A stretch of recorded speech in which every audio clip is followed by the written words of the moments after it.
Many of us live from day to day with unrelieved pain. It may be a small part of our lives, or it may take up a large, unbearable portion of it. But what is pain? Most of us agree that it is something we would like to be free of. Let's look at what we can learn from it. Where does it come from? What is it trying to tell us?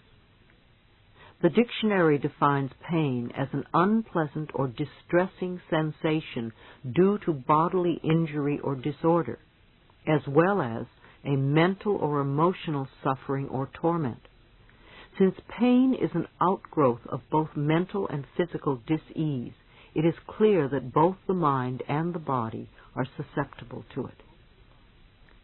I recently saw a wonderful example as I watched two little girls playing in a park.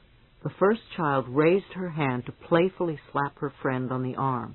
Before she was able to connect, the other little girl said, "Ow!"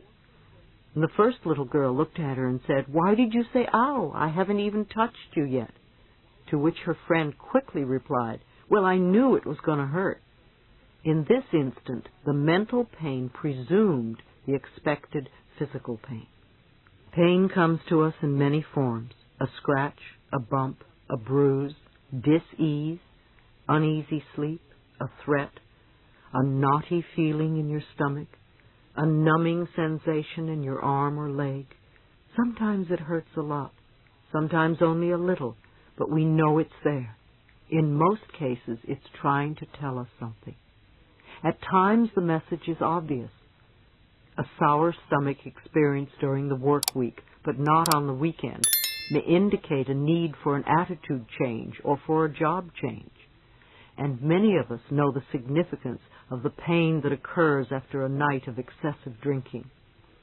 Whatever the message, we must remember that the human body is a wonderfully constructed piece of machinery.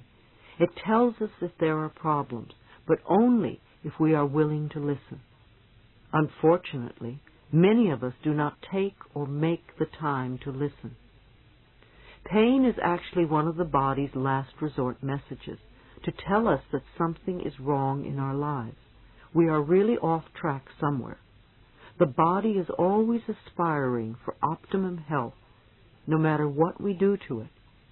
However, if we abuse our bodies tremendously, we contribute to the conditions of our dis-ease. When we first feel pain, what do? We usually run to the medicine cabinet or to the drugstore, and we take a pill. In effect, we say to the body, "Shut up, I don't want to hear you." The body will quiet down for a little bit. Then the whisperings return, and this time a little louder. Maybe we go to the doctor for an injection or a prescription, or we do something else. But at some point we have to pay attention to what is going on, because we may have a full-blown dis-ease of some sort. Even at that point, some people still want to play victim and still don't listen. Others awaken to what's going on and are willing to make changes. It's okay. We all learn in different ways. The answers may be as simple as getting a good night's sleep, or not going out 7 nights a week, or not pushing yourself at work. Allow yourself to listen to your body, because it does want to get well. Your body wants to be healthy, and you can cooperate with it. When I first feel pain or discomfort, I quiet myself. I trust that my higher power will let me know what needs to be changed in my life, so that I can be free from this dis-ease. In these quiet times, I visualize the most perfect natural setting, with my favorite flowers growing in abundance all around me. I can feel and smell the sweet, warm air as it blows gently across my face, and I concentrate on relaxing every muscle in my body. When I feel that I have reached a state of complete relaxation, I simply ask my inner wisdom, how am I contributing to this problem? What is it that I need to know? What areas of my life are in need of change? Then I breathe, and let the answers pour over me. The answers may not come at that moment, but I know that they will be revealed to me soon. I know that whatever changes are needed are the right ones for me, and that I will be completely safe no matter what unfolds before me. Sometimes you wonder how you can accomplish such changes. How will I live? What about the children? How will I pay my bills? Again, trust your higher power to show you the means to live a plentiful, pain-free life. I also suggest that you make changes one step at a time. Lao Tse said, "The journey of 1,000 miles begins with one step." One small step added to another can create significant major advancement. Once you go about making your changes, please remember that the pain does not necessarily disappear overnight, and yet it may. It has taken time for pain to surface. Therefore, it may take some time to recognize that it is no longer needed. Be gentle with yourself. Don't gauge your progress by someone else's. You are unique and have your own way of handling your life. Put your trust in your higher self in order to free yourself of all physical and emotional pain. Forgiveness is the key to freedom. I often ask clients, would you rather be right or would you rather be happy? We all have opinions on who was right and who was wrong according to our own perceptions, and we can all find ways to justify our feelings. We want to punish others for what they did to us. However, we are the ones running the story over and over in our own minds. It is foolish for us to punish ourselves in the present because someone hurt us in the past. To release the past, we want to be willing to forgive, even if we don't know how. Forgiveness means giving up our hurtful feelings and just letting the whole thing go. A state of non-forgiveness actually destroys something within ourselves. No matter what avenue of spirituality you follow, you will usually find that forgiveness is an enormous issue at any time, but most particularly when there is an illness. When we are ill, we really need to look around and see who it is we need to forgive. And usually the very person who we think we will never forgive is the one we need to forgive the most. Not forgiving someone else doesn't harm the other person in the slightest, but it plays havoc with us. The issues aren't theirs, the issues are ours. The grudges and hurts you feel have to do with forgiving yourself, not someone else. Affirm that you are totally willing to forgive everyone. I am willing to free myself from the past. I am willing to forgive all those who may ever have harmed me, and I forgive myself for having harmed others. If you think of anyone who may have harmed you in any way at any point in your life, bless that person with love and release them, and then dismiss the thought. I wouldn't be where I am today if I hadn't forgiven the people who have hurt me. I would not want to punish myself today for what they did to me in the past. I'm not saying that it would be easy. It's just that now I can look back at that stuff and say, oh yes, that's something that happened. However, I don't live there anymore. And it is not the same as condoning their behavior. If you feel ripped off by another, know that nobody can take anything from you that is rightfully yours. If it belongs to you, it will return to you at the right time. If something doesn't come back to you, it wasn't meant to. You need to accept that and go on with your life. To become free, you need to get out of your self-righteous resentment and off your pity pot. I love this expression, which originated with Alcoholics Anonymous, because it is such a wonderful, accurate description. When you are sitting on your pity pot, you are this helpless person who has no power at all. In order to have power, you want to stand on your own 2 feet and take responsibility. Take a moment and close your eyes, if you can, and imagine a beautiful stream of water in front of you. Take the old painful experience, the hurt, and the unforgiveness, and put the whole incident in the stream. See it begin to dissolve and drift downstream until it totally dissipates and disappears. You can do this as often as you want. This is a time for compassion and healing. Go within and connect with that part of yourself that knows how to heal. You are incredibly capable. Be willing to go to new levels to find capabilities of which you were not aware, not just to cure dis-ease, but to truly heal yourself on all possible levels.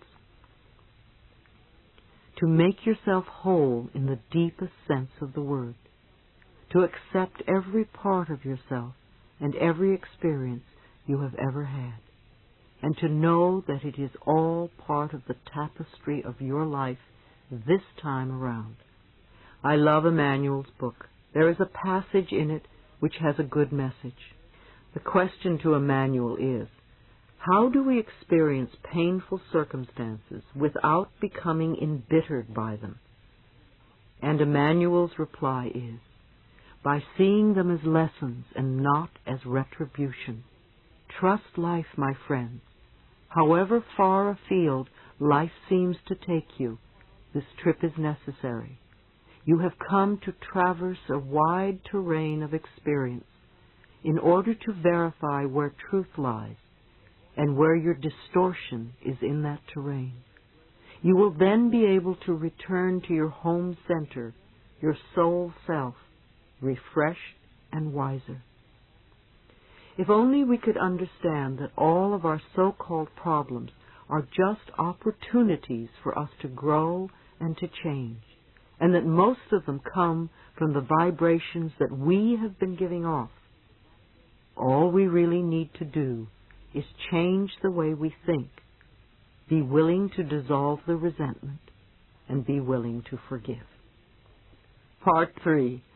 Loving yourself. Can you remember the last time you were in love? Your heart went, ah! It was such a wonderful feeling. It's the same thing with loving yourself, except that you will never leave. Once you have your love for yourself, it's with you for the rest of your life, so you want to make it the best relationship you can have. Chapter 8. How to Love Yourself. When you forgive and let go, not only does a huge weight drop off your shoulders, but the doorway to your own self-love opens. For many of you who have been working on loving yourselves, and for those of you who are just beginning, I'm going to explore some ways to help you learn how to love yourselves. I call it my 10 steps, and I have sent thousands of people this list over the years. Loving yourself is a wonderful adventure. It's like learning to fly. Imagine if we all had the power to fly at will. How exciting it would be. Let's begin to love ourselves right now. Many of us seem to suffer from a lack of self-esteem at one level or another. It's very difficult for us to love ourselves because we have all these so-called faults inside us that we feel make it impossible to love ourselves exactly as we are. Usually, we make loving ourselves conditional, and then when we are involved in relationships, we make loving the other person conditional also. We've all heard that we really can't love someone else until we love ourselves. So now that we have seen the barriers we have set up for ourselves, How do we catapult to the next step? 1. Probably the most important key is to stop criticizing yourself. I've talked about criticism before. If we tell ourselves that we are okay, no matter what is going on, we can make changes in our lives easily. It is when we make ourselves bad that we have great difficulty. We all change, everyone. Every day is a new day, and we do things a little differently than we did the day before. Our ability to adapt and flow with the process of life is part of our power. Those who have come from dysfunctional homes often become super responsible and have gotten in the habit of judging themselves unmercifully. They have grown up with tension and anxiety. The message they get as children of dysfunctional homes is, there must be something wrong with me. Think for a moment about the words you use when scolding yourself. Some of the phrases people tell me are stupid, bad boy, bad girl, useless, careless, dumb, ugly, worthless, sloppy, dirty, etc. Are these the same words you use now when you're describing yourself? There is a tremendous need to build self-worth and value in ourselves, because when we feel not good enough, we find ways to keep ourselves miserable. We create illness or pain in our bodies. We procrastinate about things that would benefit us. We mistreat our bodies with food, alcohol, and drugs. We are all insecure in some ways because we are human. Let us learn not to pretend that we are perfect. Having to be perfect only puts immense pressure on ourselves, and it prevents us from looking at areas of our lives that need healing. Instead, we could discover our creative distinctions, our individualities, and appreciate ourselves for the qualities that set us apart from others. Each one of us has a unique role to play on this earth, and when we are critical of ourselves, we obscure it. 2. We want to stop scaring ourselves. Many of us terrorize ourselves with frightful thoughts and make situations worse than they are. We take a small problem and make it into a big monster. It's a terrible way to live, always expecting the worst out of life. How many of you go to bed at night creating the worst possible scenario of a problem? That's like a little child who imagines monsters under the bed and then gets terrified. It's no wonder you can't sleep. As a child, you needed your parent to come and soothe you. Now, as an adult, you know you have the ability to soothe yourself. People who are ill do this a lot. Often they visualize the worst, or they are immediately planning their funerals. They may give their power to the media and see themselves as statistics. You may also do this in relationships. Someone doesn't call you and immediately you decide that you are totally unlovable and that you'll never have another relationship again. You feel abandoned and rejected. You do the same thing with your job. Someone makes a remark at work and you begin to think you're going to be fired. You build these paralyzing thoughts in your mind. Remember, these frightening thoughts are negative affirmations. If you find yourself habitually reviewing a negative thought or situation in your mind, find an image of something you really would like to replace it with. It could be a beautiful view, or a sunset, flowers, a sport, or anything you love. Use that image as your switch to image every time you find that you are scaring yourself. You could say to yourself, no, I'm not going to think about that anymore. I'm going to think about sunsets, or roses, or Paris, or yachts, or waterfalls, or whatever your image is. If you keep doing this, you will eventually break the habit. Again, it takes practice. 3. Another way is to be gentle and kind and patient with yourself. I've heard, dear God, I pray for patience and I want it right now. But patience is a very powerful tool. Most of us suffer from the expectation of immediate gratification. We must have it now. We don't have the patience to wait for anything. We get irritable if we have to wait in lines or are stuck in traffic. We want all the answers and all the goodies right now.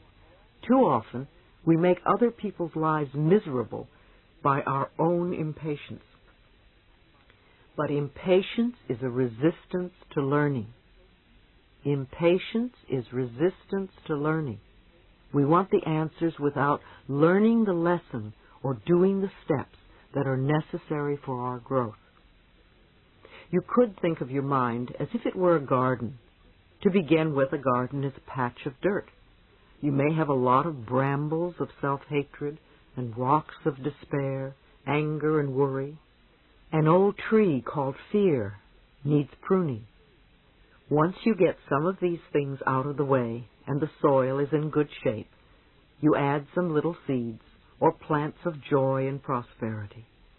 The sun shines down on it, and you water it and give it nutrients and loving attention. At first, not much seems to be happening, but you don't stop. You keep taking care of your garden. If you are patient, the garden will grow and blossom. The same with your mind. You select the thoughts that will be nurtured, and with patience they grow and contribute to creating the garden of experiences you want. We all make mistakes. It's okay to make mistakes while you are learning. As I said, so many of you are cursed with perfectionism. You won't give yourself a chance to really learn anything new, because if you don't do it perfectly in the first 3 minutes, you assume you are not good enough. Anything you're going to learn takes time. When you first begin doing something, it usually doesn't feel right. To show you what I mean, take a moment right now and clasp your hands together. There's no right or wrong way to do this. Clasp your hands and notice which thumb is on top. Now open your hands and then clasp your hands again with the other thumb on top. It probably feels strange, odd, maybe even wrong. Clasp them again the first way, then the second, and the first again, and the second way, and hold it. How does it feel now? Not so odd, not so bad. You're getting used to it. Maybe you can even learn to do it both ways. It's the same thing when we are doing something a new way. It may feel different, and we immediately judge it. Yet with a little bit of practice, it can become normal and natural. We're not going to love ourselves totally in one day, but we can love ourselves a little bit more every day. Each day, we give ourselves a little bit more love, and in 2 or 3 months, we will have come so much further in loving ourselves. So mistakes are your stepping stones. They are valuable because they're your teachers. Don't punish yourself for making a mistake. If you are willing to learn and grow from the mistake, then it serves as a step towards fulfillment in your life. Some of us have been working on ourselves for a very long time and wonder why we still have issues that come up for us. We need to keep reinforcing what we know, not resisting by throwing up our hands in the air and saying, "What's the use?" As we learn new ways, we need to be gentle and kind to ourselves. Remember the garden. When the negative weeds grow, pluck them out as quickly as you can. Number 4, we must learn to be kind to our minds. Let's not hate ourselves for having negative thoughts. We can think of our thoughts as building us up rather than beating us up. We don't have to blame ourselves for negative experiences. We can learn from these experiences. Being kind to ourselves means we stop all blame, all guilt, all punishment, and all pain. Relaxation can help us as well. Relaxation is absolutely essential for tapping into the power within. because if you are tense and frightened, you shut off your energy. It only takes a few minutes a day to allow the body and the mind to let go and relax. At any moment, you can take a few deep breaths, close your eyes, and release whatever tension you're carrying. As you exhale, become centered and say to yourself silently, I love you. All is well. You will notice how much calmer you feel. You are building messages that say you don't have to go through life tense and frightened all the time. Meditate on a daily basis. I also recommend quieting your mind and listening to your own inner wisdom. Our society has made meditation into something mysterious and difficult to achieve, and yet meditation is one of the oldest and simplest processes there is. All we need to do is get into a relaxed state and repeat silently to ourselves words like love or peace or anything meaningful to us. Om is an ancient sound that I often use at my workshops, and it seems to work very well. We could even repeat, I love myself, or I forgive myself, or I am forgiven, and then just listen for a while. Some people think that if they meditate, they have to stop their minds from thinking. We really can't stop the mind, but we can slow down our thoughts and then just let them flow through. Some people sit with a pad and pencil and write down their negative thoughts because they seem to dissipate more easily. If we can get to a state where we are watching our thoughts float by, oh, there's a fear thought and some anger. Now there's a love thought, and now a disaster. There's an abandonment thought, a joy thought, and don't give these thoughts importance. Then we begin to use our tremendous power wisely. You can begin meditation anywhere and allow it to become a habit. Think of meditation as focusing on your higher power. You become connected with yourself and your inner wisdom. You can do it in whatever form you like. Some people go into a kind of meditation while they're jogging or walking. Again, don't make yourself wrong for doing it differently. I love to get on my knees in the garden and dig in the dirt. It's a great meditation for me. An excellent, easy-to-understand book on meditation is Minding the Body, Mending the Mind by Joan Borisenko. Visualize optimistic outcomes. Visualization is also very important, and there are many techniques you can use. Dr. Carl Symington, in his book Getting Well Again, recommends a lot of visualization techniques for people with cancer, and they often yield excellent results. With visualization, you create a clear, positive image that enhances your affirmation. Many of you have written to me about the kinds of visualizations you do along with your affirmations. The important thing to remember about visualizations is that they must be compatible with the kind of person you are. Otherwise, your visualizations will not work. For instance, a woman with cancer pictured the good killer cells in her body attacking the cancer and killing it. At the end of the visualization, she doubted whether she had done it correctly and didn't feel that it was working for her. So I asked her, "Are you a killer person?" And she answered, "I personally don't feel good about creating a war in my body." So I suggested that she change her visualization to one that was a little more gentle. I think it's better to use images like the sun melting the sick cells, or a magician transforming them with his magic wand. When I had my cancer, I used the visualization of cool, clear water washing the diseased cells out of my body. We need to do visualizations that are not so offensive to us on the subconscious level.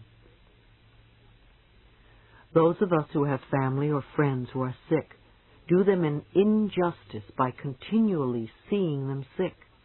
Visualize them well. Send them good vibrations. However, remember that getting well is really up to them. There are many good audio tapes with guided visualizations and meditations that you can give them to help them through this process, if they are open. If not, just send them love. Everyone can visualize. Describing your home, having a sexual fantasy, imagining what you would do to a person who hurt you, are all visualizations.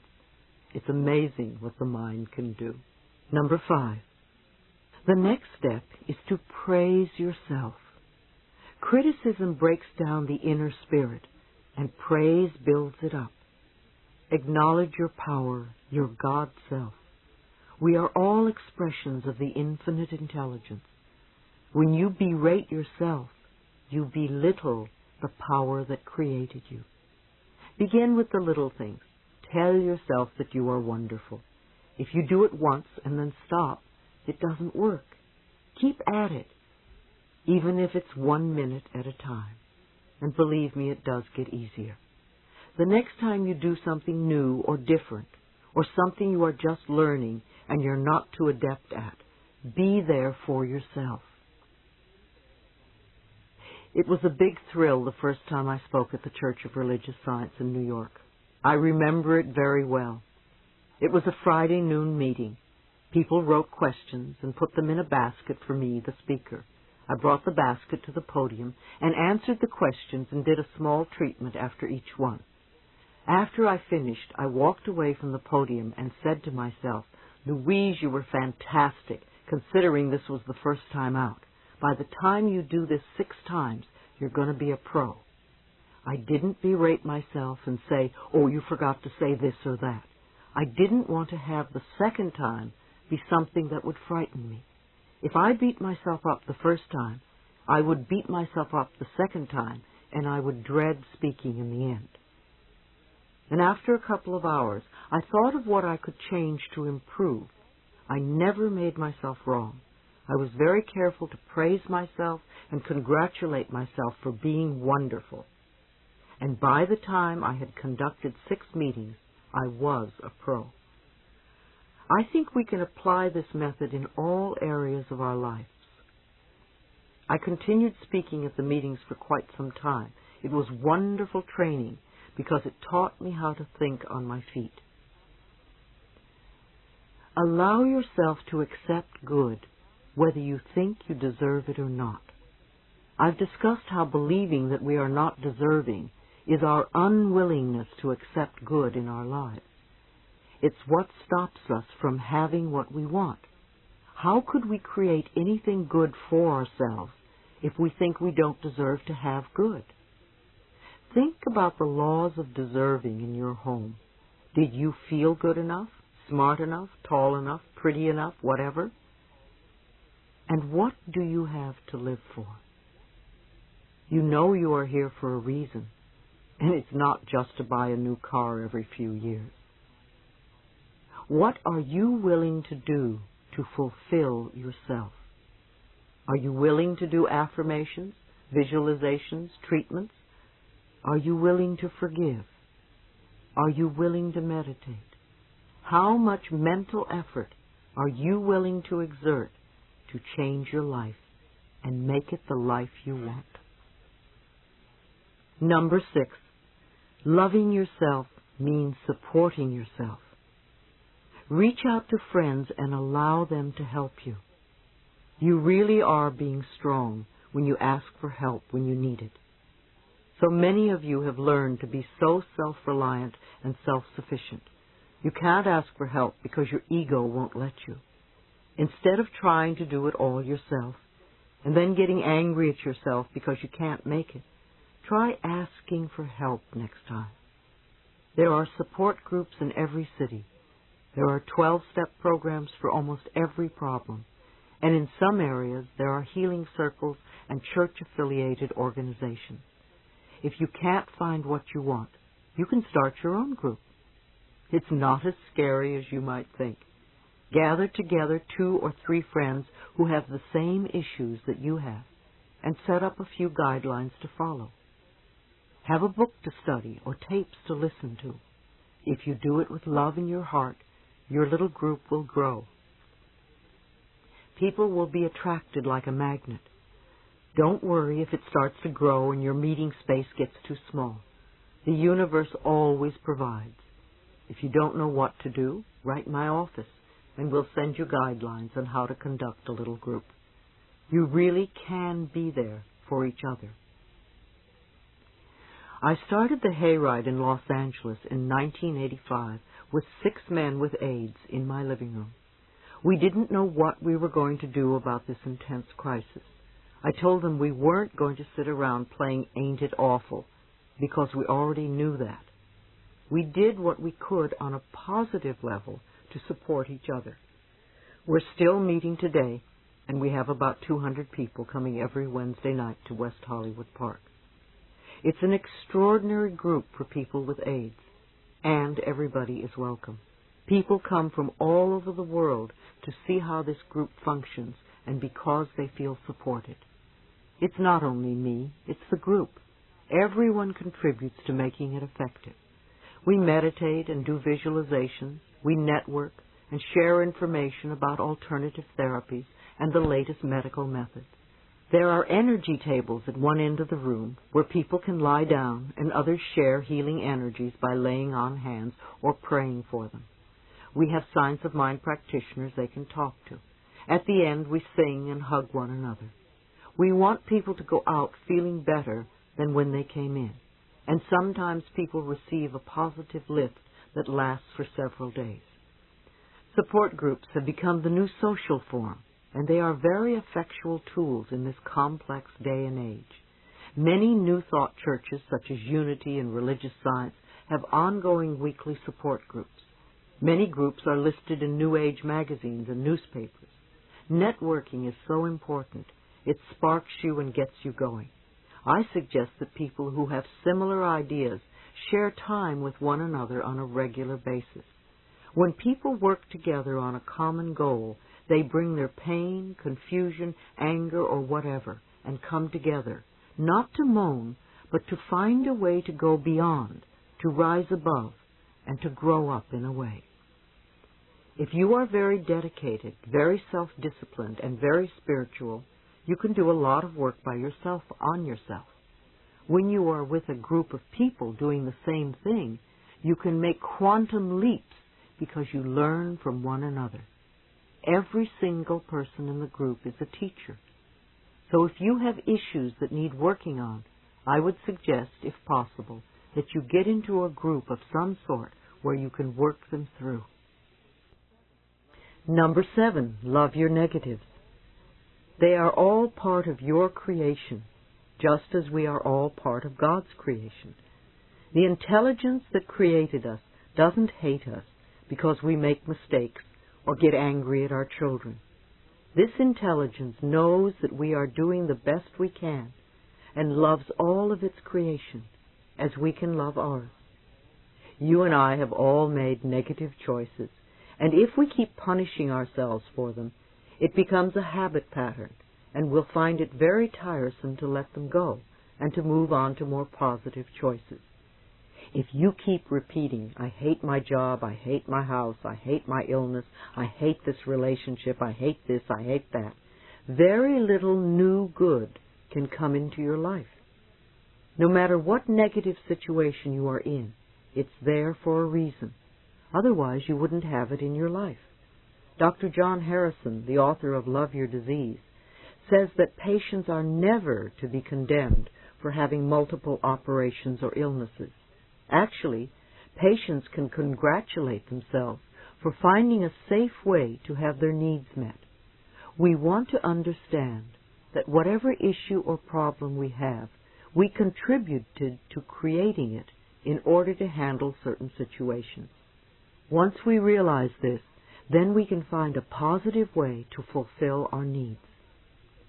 Sometimes people with cancer or other so-called terminal illnesses have such a hard time saying no to an authoritative figure in their life that on an unconscious level, they will create a major dis-ease to say no for them. I knew a woman who, when she realized the illness she was creating for herself was just to be able to refuse her father's demands, decided to begin to live for herself for once. She began to say no to him, and while it was difficult for her at first, as she continued to stand up for herself, she was delighted to find herself getting well. Whatever our negative patterns are, we can learn to fulfill those needs in more positive ways. That's why it's so important to ask yourself the question, what is the payoff from this experience?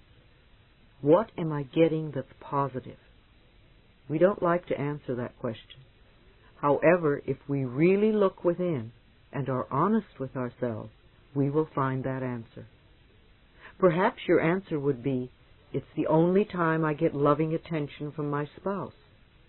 Once realized, you can begin to look for more positive ways to achieve this.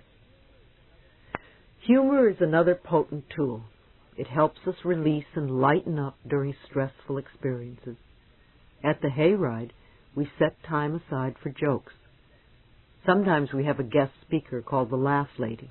She has a contagious laugh and puts everyone on a laughter cycle. We can't always take ourselves too seriously, and laughter is very healing. I also recommend watching old comedies, such as those of Laurel and Hardy, when you're feeling low or down. When I did private counseling, I would do my best to get people to begin to laugh at their problems. When we can see our lives as a stage play, with soap opera and drama and comedy, we get a better perspective, and we are on the way to healing. Humor enables us to pull back from the experience and to see it in a larger perspective. Number 8, take care of your body. Think of your body as this marvelous house in which you live for a while. You would love your house and take care of it, wouldn't you? So watch what you put into your body. Drug and alcohol abuse is so prevalent because they are two of the most popular methods of escape. If you are into drugs, it doesn't mean that you are a bad person. It means you haven't found a more positive way of fulfilling your needs. Drugs beckon to us, come and play with me and we'll have a good time. And it's true. They can make you feel wonderful. However, they alter your reality so much, and although it isn't evident at first, you have to pay a terrible price in the end. After taking drugs for a while, your health deteriorates immensely, and you feel awful most of the time. Drugs affect your immune system, which can lead to numerous physical ailments. Also, after repeated use, you develop an addiction, and you have to wonder what made you start taking drugs in the first place. Peer pressure may have compelled you to take them in the beginning, but continued and repeated use is another story. I have yet to meet anyone who really loves themselves and who is hooked on drugs. We use drugs and alcohol to escape our childhood feelings of not being good enough, and when they wear off, we feel worse than before. Then we usually have a load of guilt too. We can know that it's safe to feel our feelings and acknowledge them. The feelings pass. They don't stay. Stuffing food into our bodies is another way to hide our love. We can't live without food because it fuels our bodies and helps to create new cells. Even though we may know the basics of good nutrition, often we still use food and diets to punish ourselves and to create obesity. We've become a nation of junk food addicts. We have been on what I call the Great American Diet for decades, filling ourselves with processed foods of every sort. We've allowed the food companies and their advertising gimmicks to influence our eating habits. Doctors aren't even taught nutrition in medical schools unless they take it as an extracurricular subject. Most of what we consider conventional medicine at the moment concentrates on drugs and surgery. So if we really want to learn about nutrition, it's an issue that we must take into our own hands. It's an act of loving ourselves to become aware of what we put into our mouths and how it makes us feel. If you eat lunch and an hour later you start feeling sleepy, you might ask yourself, what did I eat? You may have consumed something that isn't good for your body at that particular time. Start noticing what gives you energy and what depletes you and brings you down. You can do this by trial and error, or you could find a good nutritionist who can answer some of your questions. Remember that what's right for one person isn't necessarily right for another. Our bodies are different. A macrobiotic diet is wonderful for many people. So is Harvey and Marilyn Diamond's Fit for Life method. They are totally different concepts, and yet they both work. Every body is different from every other body, so we can't say that only one method works. You have to find out which way works best for you. Then find exercise that you enjoy, that is fun to do. Create a positive mental attitude about your exercise. Often you create obstacles in your bodies primarily as a result of what you absorb from other people. Again, you need to forgive yourself and stop putting anger and resentment into your body if you want to create changes. Combining affirmations with your exercise is a way to reprogram negative concepts about your body and its shape. We are in a time now where new technologies for health are multiplying, and we are learning to combine some ancient healing methods, such as Ayurvedic medicine, with sound wave technology. I have been studying how sound can stimulate our brain waves and accelerate our learning and healing. There is research that shows that we can cure illness by mentally changing our DNA structure. I think that between now and the end of the century, we are going to explore a range of possibilities that will be enormously beneficial to much of the population. Number 9, mirror work. I often emphasize the importance of mirror work in order to find out the cause of an issue that keeps us from loving ourselves. There are several ways that you can practice mirror work. I like to look in the mirror the first thing in the morning and say to myself, I love you. What can I do for you today? How can I make you happy? Listen to your inner voice and start following through with what you hear.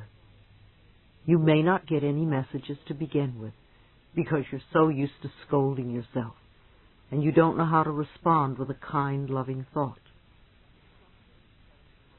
If something unpleasant happens to you during the day, go to the mirror and say, I love you anyway. Because events come and go, but the love that you have for yourself can be constant. And it is the most important quality you possess in your life. If something wonderful happens, go to the mirror and say thank you. Acknowledge yourself for creating this wonderful experience. You can forgive in the mirror too. Forgive yourself and forgive others. You can talk to other people in the mirror, especially when you're afraid to talk to them in person. You can clean up old issues with people, parents, bosses, doctors, children, lovers. You can say all sorts of things that you would be afraid to say otherwise. And remember to end by asking them for their love and approval, because that is what you really want. People who have problems loving themselves are almost always people who are not willing to forgive, because not forgiving shuts the door to the heart. When we forgive and let go, not only does a huge weight drop off our shoulders, but the doorway to our own self-love opens up. People will say, oh, such a load has dropped off. Well, of course it has, because we've been carrying this burden forever. Dr. John Harrison states that forgiveness of both the self and the parents, coupled with the release of past hurts, cures more illness than any antibiotic ever could. It takes a lot to make children stop loving their parents, but when they do, it takes even more for them to forgive them.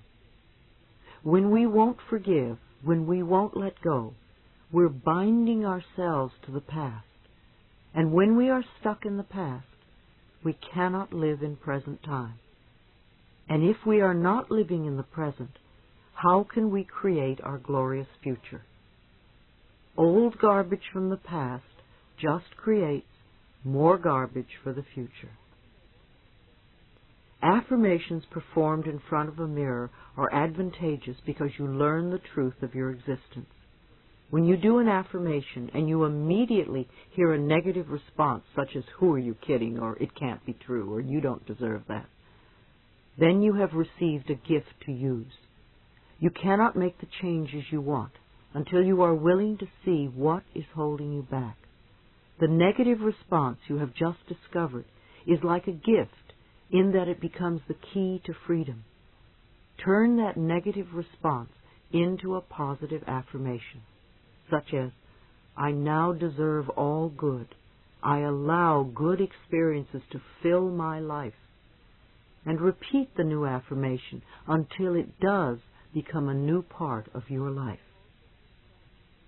I have also seen families change enormously when just one person does affirmations. Many people at the hayride come from estranged families. Their parents literally will not talk to them. And I've had them repeat the affirmation, "I have wonderful, loving, warm, open communication with every member of my family, including my mother or including my father." Every time that person or the family comes to mind, I suggest that they go to the mirror and say the affirmation over and over again. It's often amazing to see the parents actually show up at the meeting 3 or 6 or 9 months later. Number 10, love yourself now. Don't wait until you get it right. Dissatisfaction with yourself is a habit pattern. If you can be satisfied with yourself now, if you can love and approve of yourself now, then when good comes into your life, you will be able to enjoy it. Once you learn to love yourself, you can begin to love and accept other people. We can't change other people, so leave them alone. We spend a lot of energy trying to make others different. If we used half that energy on ourselves, we could make ourselves different. And when we are different, others respond differently to us. You can't learn life for another person. Everyone has to learn his or her particular lesson. All you can do is learn for yourself, and loving yourself is the first step, so you are not brought down by other people's destructive behaviors. If you are in a situation where you are with a really negative person who doesn't want to change, you need to love yourself enough to move away from that. One woman told me that her husband was very negative and that she didn't want him to be a bad influence on her 2 little children. I suggested that she start affirming that her husband was a wonderful, supportive man who really is working on himself and is bringing out his best qualities. I told her to affirm what she would like to have happen, and every time he was negative, simply run the affirmation through her mind. However, if the relationship continued to be negative, no matter what affirmation she was saying, then that might be the answer. The relationship simply wouldn't work anymore. Because of the increasing divorce rate in our country, I think a question that many women need to ask themselves before they have children is, am I willing to support these children totally on my own? Being a single parent has become more and more the norm, and it's almost always the woman who acquires the added responsibility of raising children by herself. There was a time when marriages lasted a lifetime, but times have changed, so it's definitely a situation to be considered. Far too often we stay in abusive relationships and allow ourselves to be put down. What we are saying to ourselves is, I'm not worth loving, so I will stay here and accept this behavior because I must deserve it, and I'm sure nobody else would want me. I know that I sound simplistic and repeat the same expressions over and over again, but I truly do believe that the quickest way to change any problem is to love who we are. It's amazing how the loving vibrations we send out will attract to us people who are loving. Unconditional love is the goal I think we have come here to attain. It begins with self-acceptance and self-love. You are not here to please other people or to live your lives their way. You can only live it your own way and walk your own pathway. You have come to fulfill yourself and to express love on the deepest level. You are here to learn and grow and to absorb and project compassion and understanding. When you leave the planet, you don't take your relationship or your automobile or your bank account or your job with you. The only thing you take is your capacity to love. Chapter 9, Loving the Child Within. If you can't get close to other people, it's because you don't know how to be close to your own inner child. The child in you is scared and hurting. Be there for your child. One of the core issues that we want to explore is healing the forgotten child within.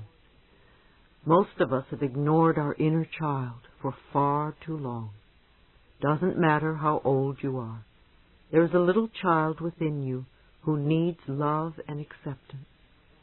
If you're a woman, no matter how self-reliant you are, you have a little girl who's very tender and needs help.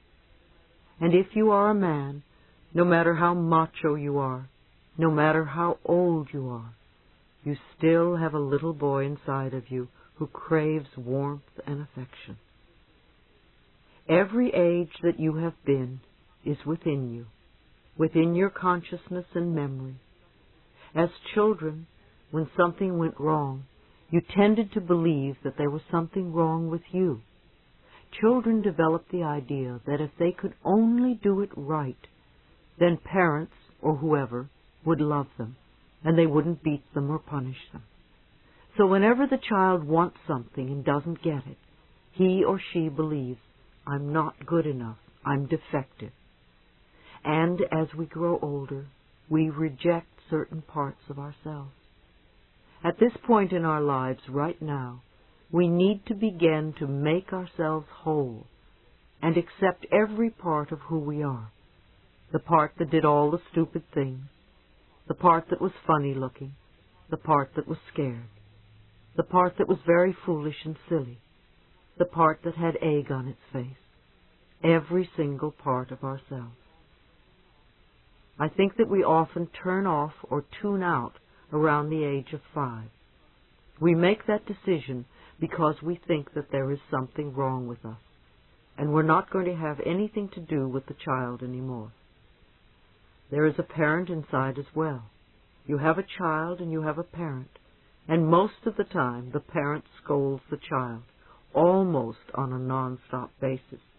If you listen to your inner dialogue, you can hear the scolding. You can hear the parent tell you what you are doing wrong or how you are not good enough. Consequently, we begin a war with ourselves, and we start to criticize ourselves the way our parents have been criticizing us. You're stupid, you're not good enough, you don't do it right, screwed up again. It becomes a habit pattern. When we become adults, most of us totally ignore the child within us, or we criticize the child in the same way we used to be criticized. We continue the pattern over and over again. I once heard John Bradshaw, author of several marvelous books on healing the inner child, say that each of us has 25,000 hours of parent tapes within us by the time we are adults. How many hours of those tapes do you think are telling you how wonderful you are? How much says that you are loved or that you are bright and intelligent? or that you could do anything you wanted to and would grow up to be the greatest person.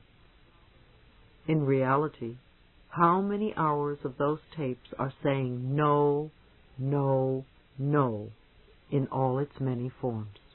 It's no wonder we say no to ourselves, or should, all the time. We are responding to those old tapes. However, they are only tapes and are not the reality of your being. They are not the truth of your existence. They are just tapes you carry within, and they can be erased or re-recorded. Every time you say that you are scared, realize it is the child in you who's scared. The grown-up really isn't afraid, yet the adult isn't being there for the child. The adult and the child need to develop a loving relationship with each other. Talk to each other about everything you do. I know it may sound silly, but it works. Let the child know that no matter what happens, you will never turn away or run away. You will always be there for it and love it. For instance, if, when you were very young, you had a bad experience with a dog, that is, maybe it scared you or even bit you, the little child inside could still be frightened of dogs, even though now you are a great big adult. You may see a dog on the street that is tiny, but the little child inside you reacts in a total panic. It says, "Dog, I'm going to be hurt." This is a wonderful opportunity for the adult inside of you to say to the child, "It's okay, I'm grown up now, I will take care of you. I won't let that dog hurt you. You don't have to be frightened anymore." Start comforting your own child in this way.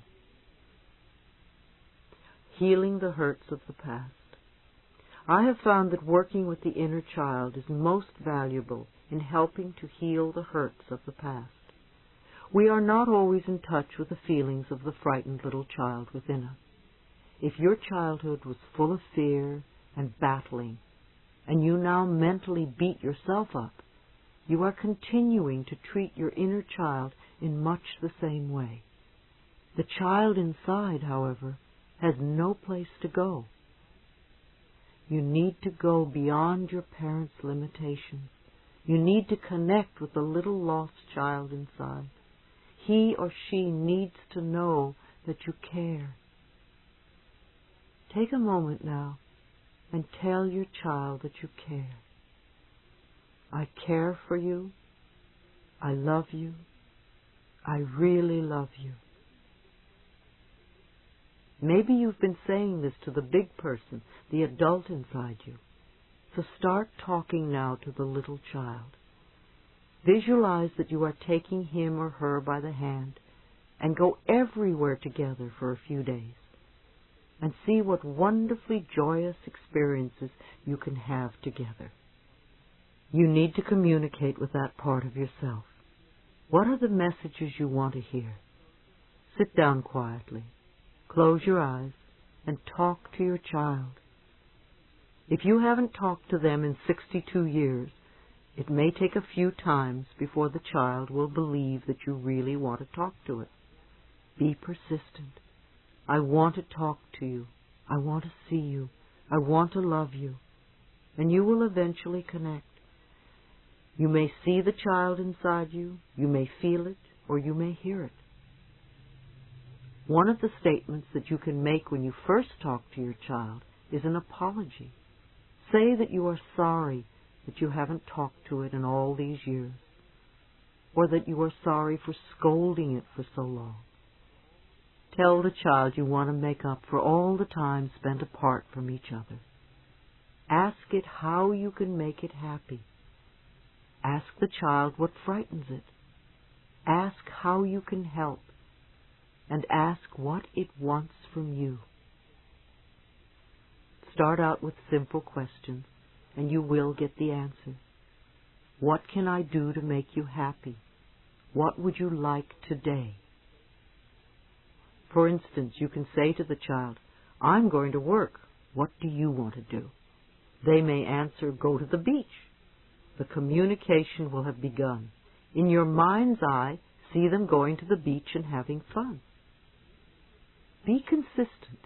If you can take just a few moments a day to begin to connect with the little person inside of you, life is going to be a lot better. Communicating with your inner child. Some of you may already be doing inner child work. There are many books on the subject, and many workshops and lectures are given about it.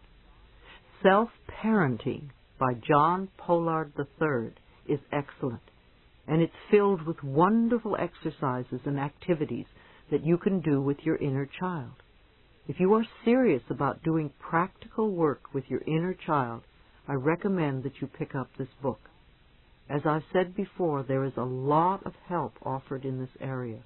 You are not alone and helpless, but you need to reach out and ask for help so that you can get assistance. Another suggestion I have is to find a photograph of yourself as a child and really look at the photograph. Do you see a miserable little kid? Do you see a happy child? Whatever you see, connect with it. If you see a frightened child, ask why it was frightened and start doing something to make it feel better. Find several photos of your younger self and talk to the child in each photo. It also helps to talk to your child in the mirror. If you had a nickname as a child, use that name. Have a box of tissues handy. I suggest that you sit down in front of a mirror, because if you're standing, as soon as it gets difficult, you will run out the door. Instead, sit down with your box of tissues and start talking. Another exercise you can do is to communicate through writing. Again, lots of information will surface. Use 2 different colored pens or felt markers. With one colored pen in your dominant hand, write a question. With the other colored pen in your non-dominant hand, let your child write the answer. It's a very fascinating exercise. When you are writing the question, the adult thinks it knows the answer. But by the time you pick up the pen with the awkward hand, the answer often comes out quite differently than expected. You can draw together, too. Many of you probably loved drawing and coloring when you were little children, until you were told to be neat and not to draw outside of the lines. So begin drawing again.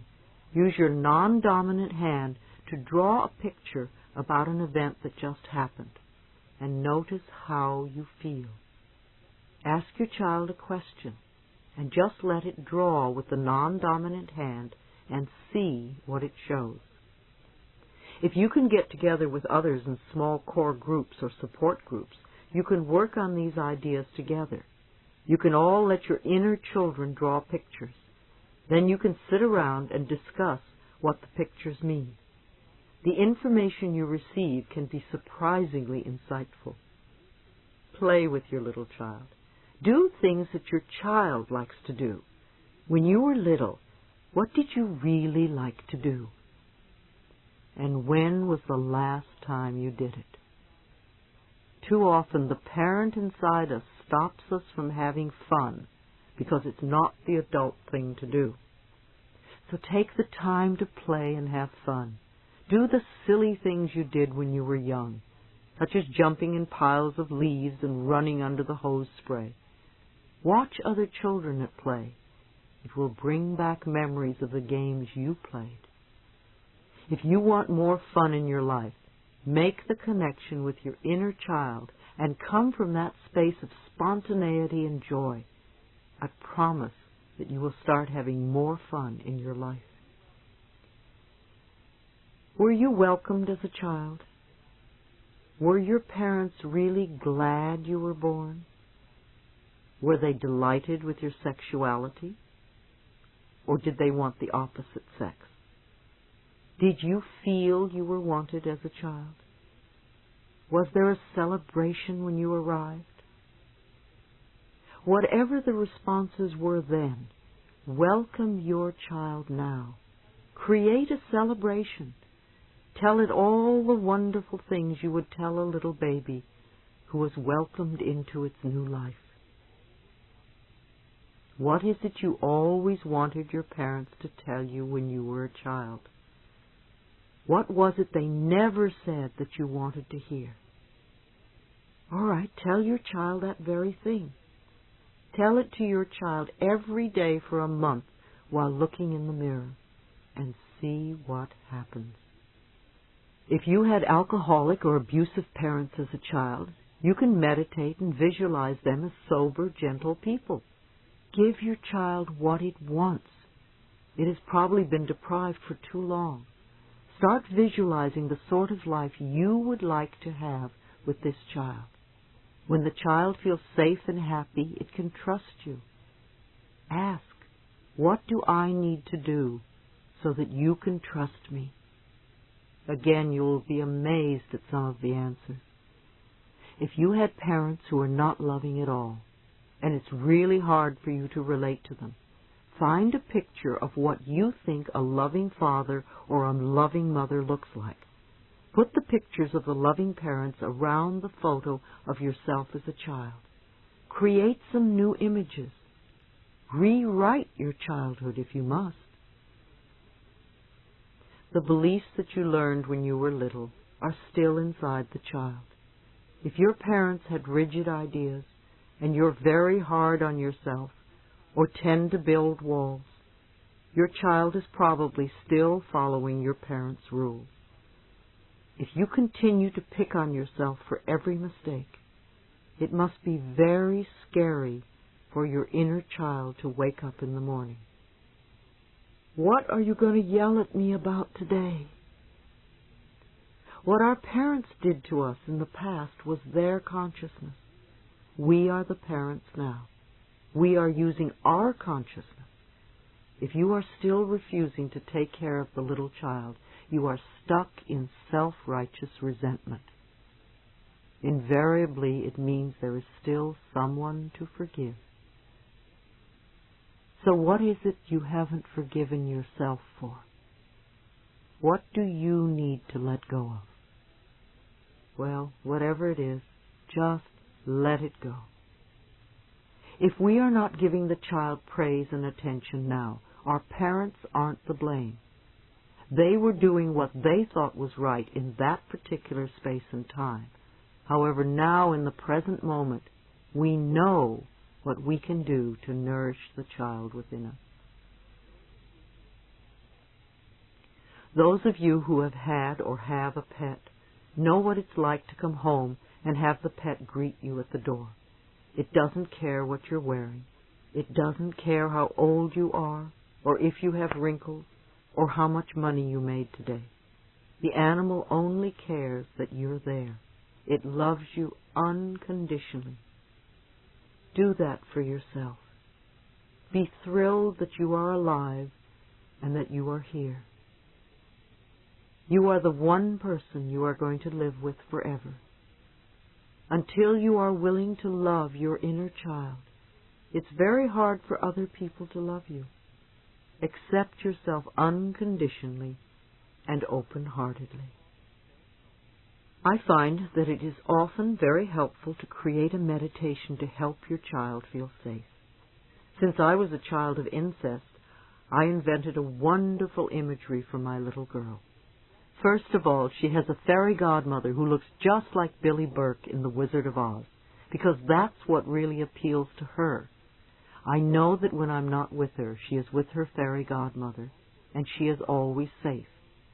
She also lives in a penthouse way high up, with a doorman and 2 large dogs, so she knows that no one will ever hurt her again. When I can make her feel absolutely safe, then I, as the adult, can help her to release the old painful experiences. There was a time recently when I got off-center and cried for 2 hours. I realized that the little child in me suddenly felt very hurt and unprotected. I had to tell her that she wasn't bad or wrong, rather that she was reacting to something that had happened. So as quickly as I was able to, I did some affirmations and meditated, knowing that there was a power far greater that would support and love me. After that, the little girl didn't feel so afraid and alone. I'm also a great believer in teddy bears. When you were very little, often your teddy bear was your very first friend. It was your confidant because you could tell it all your secrets and troubles, and it never snitched on you. It was always there for you. Take your teddy bear out of the closet now and let your child have it once again.